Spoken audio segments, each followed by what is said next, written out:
Good morning, my beautiful friends. This is your wake up call with Maui Paul. I am Maui Paul. We are here today to say some nice things about ourselves. It's so wonderful to see you guys here today. Good morning, Lauren. Good morning, Amanda. Good morning, Shauna, Dan, Susan. Really nice to see you guys here. What a fun group that we have. Anyways, yeah, we are. This is the wake up call, and we are here today to say some good stuff about us. And we're gonna do the same thing that we do all the time. Pull a card off the top of the deck. I'm going to ask you if you are the affirmation on the card. We're going to respond out loud together. I am that affirmation.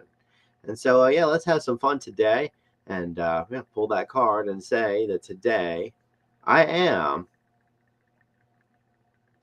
brave. Good morning, Brenda Jean. I am brave. I face adversity with maturity. So I am brave. I face adversity with maturity. Are you brave? You are brave. You face adversity with maturity. I'm going to write that down in the comments right now that I am brave, that I face adversity with maturity.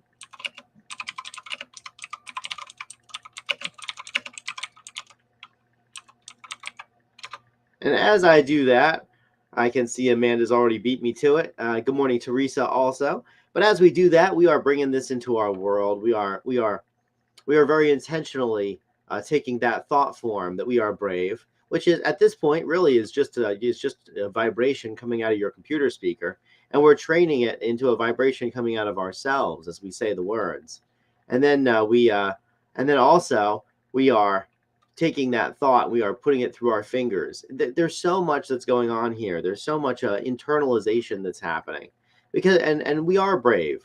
We do face adversity with maturity. I chose the lighthouse for this for the visual metaphor on this card because of just how brave that we have to be in order to go off to to go beyond the horizon. If you've ever been out on the ocean, it's a very, very big place. So as we go off and as we explore new horizons, we have to lose sight of the shore in order to see the new shore.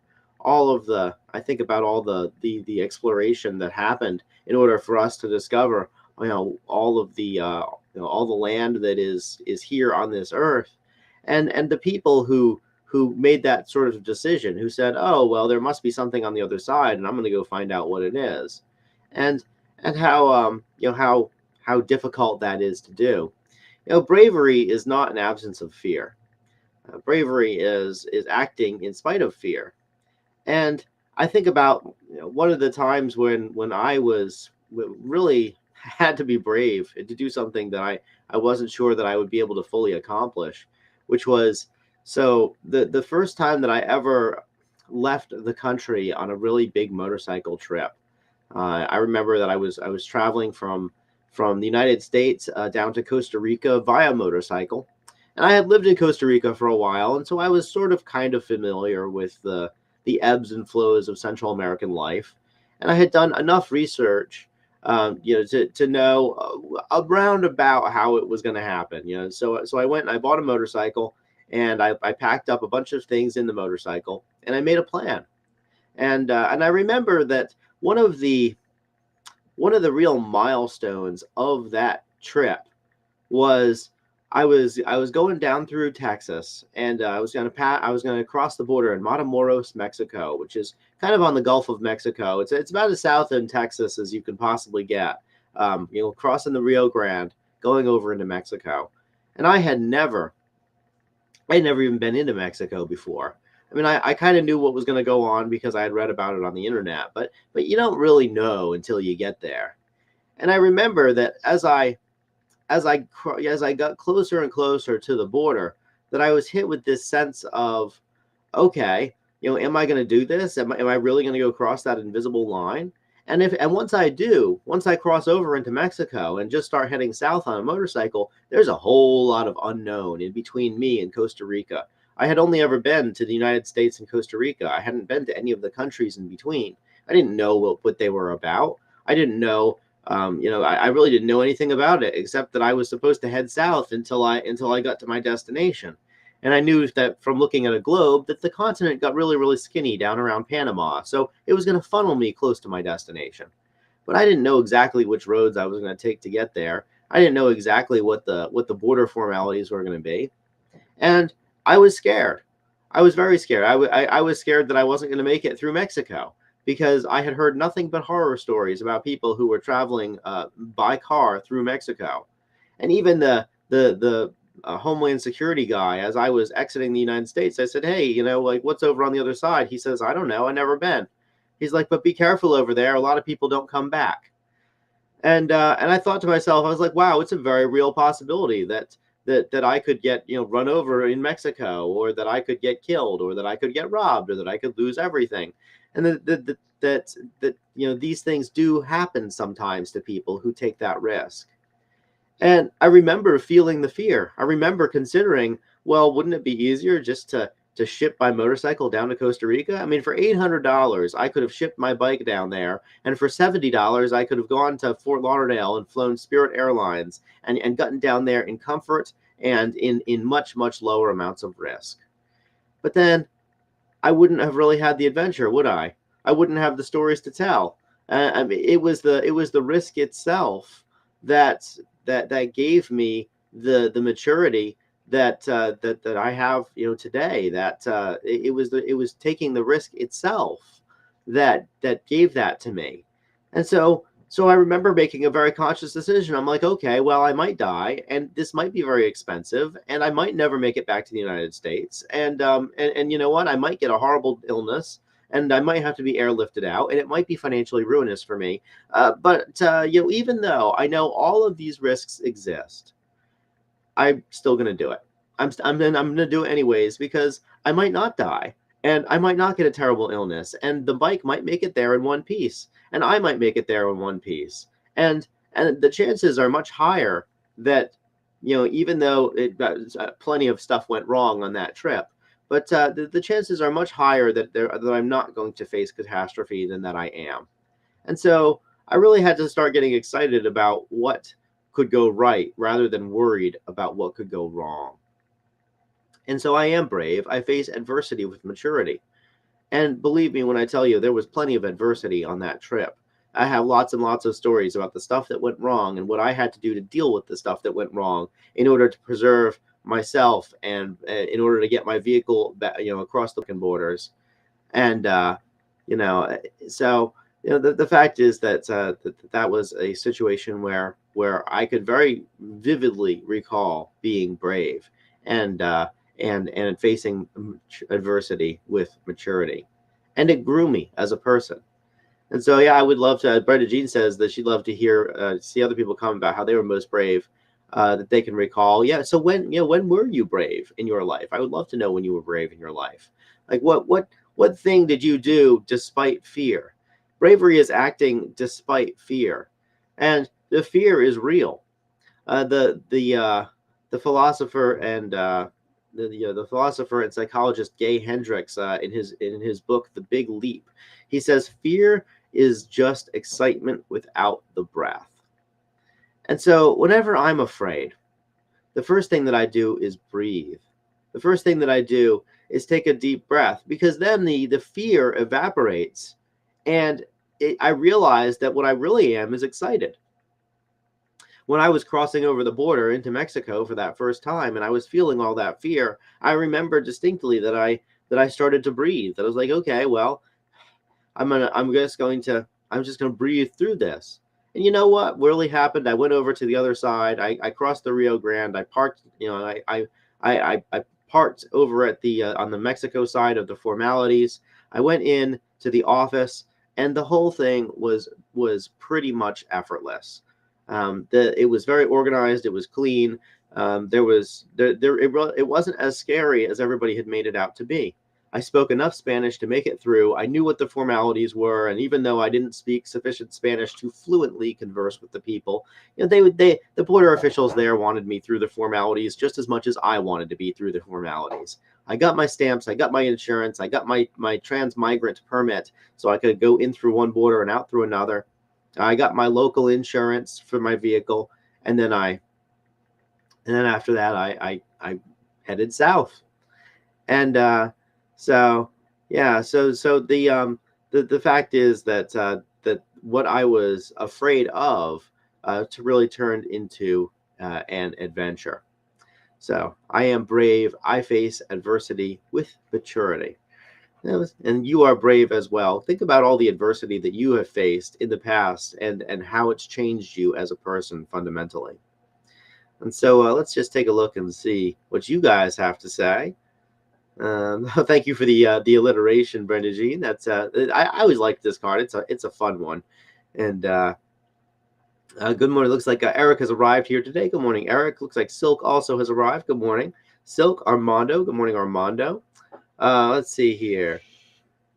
So Amanda says that she stopped using alcohol as a coping mechanism. That's a really brave thing to do. Uh, that's a very brave thing to do, Amanda. To recognize that we are using something as a coping mechanism, and choose to cope in different ways. Like feeling our feelings is a very, very scary thing to do. And oftentimes when we've had a coping mechanism for a really long time, there's a whole lot of feelings that are bottled up. And the longer that we use it to cope, the longer that the longer that, or the more difficult, I should say, that it is when we stop. And so that is brave. I mean, I'm proud of you. That's brave. It's a beautiful thing to do. I know quite a few people in my life that went to their grave using alcohol as a coping mechanism, and it didn't serve them. So I'm so grateful that we're going to have more Amanda, and not just more of you, but more of a sober you, more of a sacred sober you, and just as you continue to live life in fully present, and fully present to your own feelings, fully present to whatever it was that you were attempting to cope with alcohol. Now you are coping with it in much more healthy ways. So I'm proud of you. Good job. Let's see. Susan says, fear is not always excitement. My most recent fear was holding my mother as she passed. What a powerful thing, Susan. What a powerful thing to do. I Man, I have never actually held anybody as they pass, but I have been with plenty of people in hospice.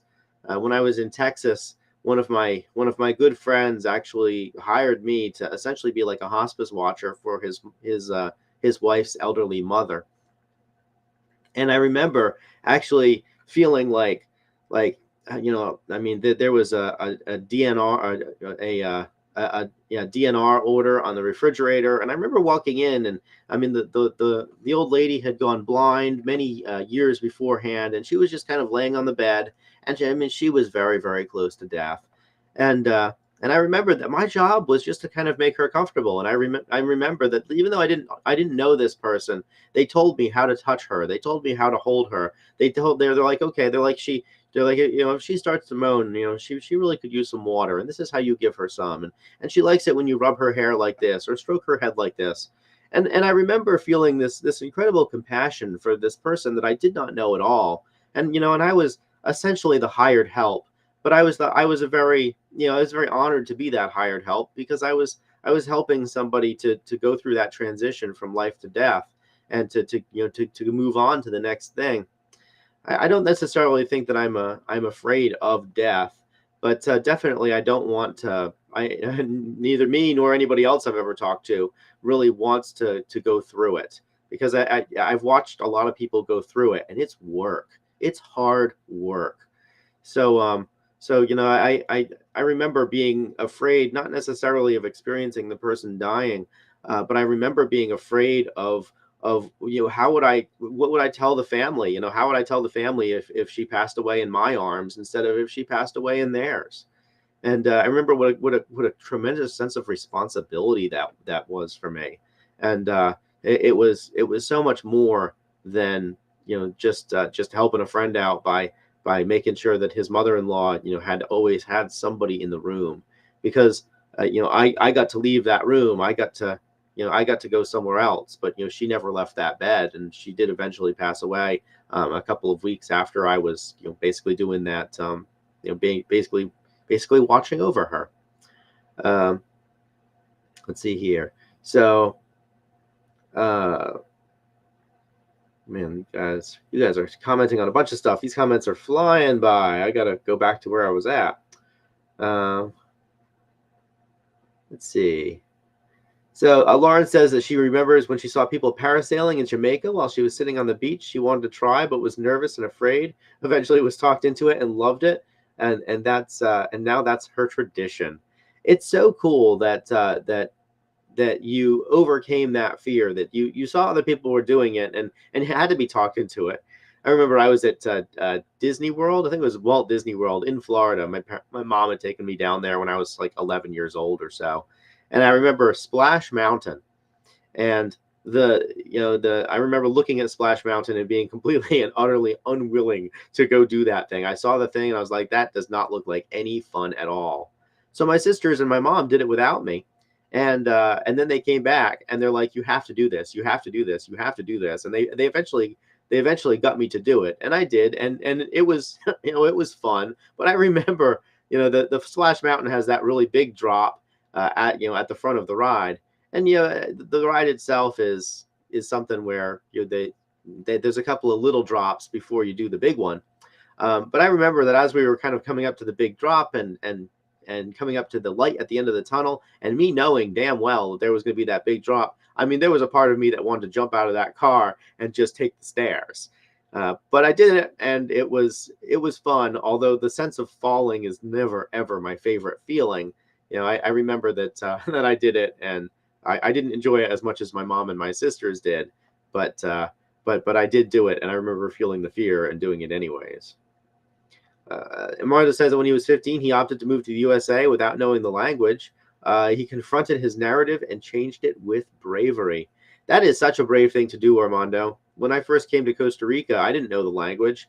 I had probably in my life, I probably had a couple people try to teach me Spanish, and I remember that I paid no attention whatsoever to their lessons because I was like, when will I ever need Spanish? Then I moved to a country where Spanish was the language, and I was like, wait, I really ought to have paid attention in school.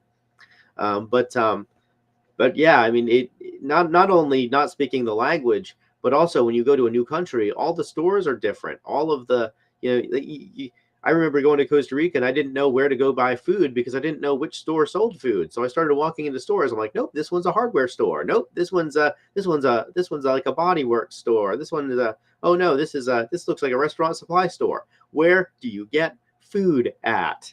And then I finally found out like which stores were the ones that sold food. What were the national chains in the area. And it's interesting the things we don't think about. Like when you grow up in your own country, you just sort of know this stuff because you grow up with it. You go to a different country, not only is the language different, but also you can't connect with the people until you speak the language, and also you don't know how to do really basic stuff. And when you were 15, I don't know if you came with parents or with other people who are older than you, but when you're 15 years old in the United States, you're not even of legal majority. You don't even have autonomy over yourself at that point. So somebody else has to take care of you anyways. You can't do business in the US. You're 15 years old. Let's see. So Shauna says that she's brave every time she talks to folks. Social anxiety is very real. Yes, indeed it is, Shauna. So a lot of people ask me, why I do what I do, or and why I live the way that I live. And I one of my answers is to overcome crippling social anxiety, because I also feel social anxiety. I mean I can walk through the club sometimes and be like very very self-conscious, and I don't know why that is, but that absolutely is something that affects me too. And the way that I overcome social anxiety is by just proactively reaching out and talking to people, just by recognizing the inherent equality of the people around me, that the folks around me are just like me and probably have social anxiety just like I do about meeting new people. And so yeah, that it's very brave just to talk to new people, especially in the era of the internet, where there's so much digital connection that goes on, where a lot of people don't even know or understand how to interact in person because they are so used to interacting on the internet. uh, let's see. So Teresa says the bravest thing I've ever done in my entire life was divorce someone who I knew was a narcissist and fight for my rightful division of marital assets that I was in for, and then doing it anyways. It is very, very difficult, Teresa, when we separate ourselves legally from somebody else, and not just legally, but also, also emotionally. Also, when we recognize that somebody is not good for us, and so it's time to move on, and it's a very brave thing to do. It's a scary thing to do. It's scary to have to face the court system and have to bear your whole life to third parties that are essentially disinterested. When I got divorced, and I have actually been divorced, I don't know, a lot of people probably don't even know that about me, but when I got divorced, I'm very fortunate that there were no kids and no assets, because the fact is that we were able just to go to a judge you know, and have that judge sign the paperwork, and there was nothing of consequence to divide. We divided the small amount of assets we did have in half. We divided the small amount of debt that we did have in half, and then we just sort of moved on with our lives.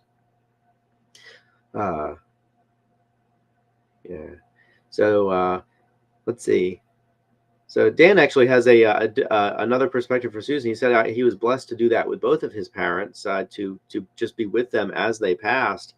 And I was not with my dad as he passed. My dad recently passed, and he was with my mom. My mom was with him when he passed, and so I don't know much about his final days. My mom took some pictures though of his final days, and I just kind of like I saw them on the counter, and I kind of like went through them, and it was profoundly disturbing. I think that was probably the most disturbing part of his death, was seeing those pictures of him at the very, very end of his life, and just kind of seeing this the shell of a person that his body had become. My father was still had his own big energy. He was still, he was still the man who loved me unconditionally. I was still the person who loves him unconditionally. But just seeing his body in that state, in the state just before he passed away, was I don't know, it was just really disturbing to me in ways that his actual passing was not. Kristen just said, helping Mark go through his death, that was full of fear, and we worked through together. Yeah, there's so much there's so much to it that people don't realize. um the when we help somebody to go through that transition, and like I said, I've never held anybody when they died, but I've certainly been around people who I've certainly been around people who were getting very close to it. And like I said, it's work. It's very they sweat. They it's like they're working out. It's work to die. I think our spirits want to stay in our bodies, even when our bodies are all done with this plane of existence, and it's time for our spirits to be set free, to go elsewhere, to be to be reunited with I believe that there is a larger collective consciousness that we come from, and that we are reunited to. Personal spiritual belief. But the fact is that for now, our spirits are in our flesh. Our awareness is right here in our bodies, and we cling to that, and it's a lot of work to when that separation time comes. uh let's see. So hmm, let's see here. So yeah, Susan says it was a blessing on both of my parents, but they're still but there was still a fear of what the future held, since we were so close. I get it. I get it, Susan. I'm close with my mom. I love my dad, but I wasn't particularly close with him after I left the house. And so, I kind of wonder what it's going to be like when somebody very, very close to me passes, and if I'm going to be able to have the honor of being able to be with them as it happens. One thing that my mom said, she talked about, she talked about after Dad died, she didn't call anybody. She just kind of like let him be there for a little while, and then she called her sister, and then her sister came over, and then they cleaned him up, they bathed him, they put him in some nice clothes, and then they called the coroner to come on over and pronounce him dead. And I remember what an intimate thing that was, and how, and my mom's sister is mortician and a funeral director, so my mom's sister is well familiar with what to do. There's a lot of folks who work in the death care industry on my mom's side of the family, including my mom. And so, it's like it was obviously her husband's incredibly close to her, but also she kind of knew what was going to go on, and she kind of knew what to do. And so she was able to just kind of give my dad that very last piece of compassion that he needed, and that she needed too for her own closure. Uh, Bernadine says, in the early 90s, I worked in a nursing home. I had the honor and privilege of holding many of the residents' hands as they crossed over. They had the most beautiful stories to tell. I felt like they were all my adoptive grandparents, and I was glad to be there for them when their families could not. Yeah, Bernadine, that's such a wonderful thing, and I think it touches on the reason that my friend asked me to be with his mother-in-law as she was going through her transition, as she was passing away, because just to have somebody there to hold your hand, just to have somebody there to be there with you when it happens, and just to know that you're not alone. Um, uh, uh, a priest of my acquaintance named Father Chung has a saying about life, and he says we all have to live our own lives because we're going to have to die our own death. And what he means is that we need to make sure that while we're alive, while we're here, while we're doing this, that we are that we are living in accordance with our own highest values, that we are living this life to the fullest. Because ultimately, while people can be with us as we die, we cross over ourselves. We do that alone. We do that, that's an intensely personal experience, and that we have all by ourselves, even if there are people with us, even if the room is full of people. And so let's use this card today as a catalyst to be brave, to face adversity with maturity, to recognize that life, no matter how much it throws at us today, no matter how much that it no matter how much that things don't go our way sometimes, no matter how afraid we are of doing things that we know would be good for us, that we can face those things with maturity, that we can face those things with the experience that comes from adulthood, that we can face those things and recognize that that we can that we have the ability to really to just take a deep breath and do it anyways, knowing that it will be beneficial to us. And thank you, Brenda Jean, for lightening up the mood. The bravest thing you're going to do today is give yourself a Brazilian. Ooh, that's brave stuff. Or jumping into a cold plunge pool. That's brave stuff too. We're about to be doing the polar plunge here next weekend. I'm going to jump in the cold pool. And I know that I'm sure Brenda Jean, you'll jump in the cold pool too. You'll probably swim around and blow some water spouts and do a backstroke for a little while everybody else is going to be struggling to get out of that water. You'll be like, no, just give me a minute. Just give me a minute. I want to make sure I get my core body temperature down. So the fact is that bravery is something that happens in the big things and in the little things. I'm kind of surprised that this broadcast turned into such a lengthy discussion about death, but that's definitely something that affects everybody. It's a universal human experience. I was actually talking with somebody today about life before the wake up call, and one of the things that came up in conversation was that life is so varied and yet also so deterministic. We are born, all kinds of stuff happens, and then we die. And it's the all kinds of stuff that happens in the middle that's what we need to focus on, because we don't really control being born. We're born because of somebody else's passion or plan, but we are, and then we don't really control that we die, because if we could control if we die, then nobody would ever die. So that also happens because of a different plan. But in the middle, all the stuff that happens in the middle, all the things that occur between those two events that we know darn well are going to happen for all of us eventually. In between that, we have the ability to either to make choices that are good for us, to do things that make us scared but also help us grow, or not to do things that make us scared. And ultimately, we have to make those choices for ourselves as to what things that we're going to be brave about, and is it really worth it for us to do that? So I am brave today. I face adversity with maturity, and you are brave too, my friends. You are full of bravery. So go out today and do something that that you have been holding off on because you weren't sure if you were the kind of person who was capable of doing it. I'm going to do that as well. I will be back tomorrow at 9 a.m. with another wake up call. This one has run really, really long, but thank you guys so much for sticking with me. And I just want to just again remind you that I love you, that I care about you, that I think that you're amazing, and that I will return tomorrow at 9 a.m. with another wake up call, another empowering message. So until we meet again, I will talk to you later, and aloha from paradise.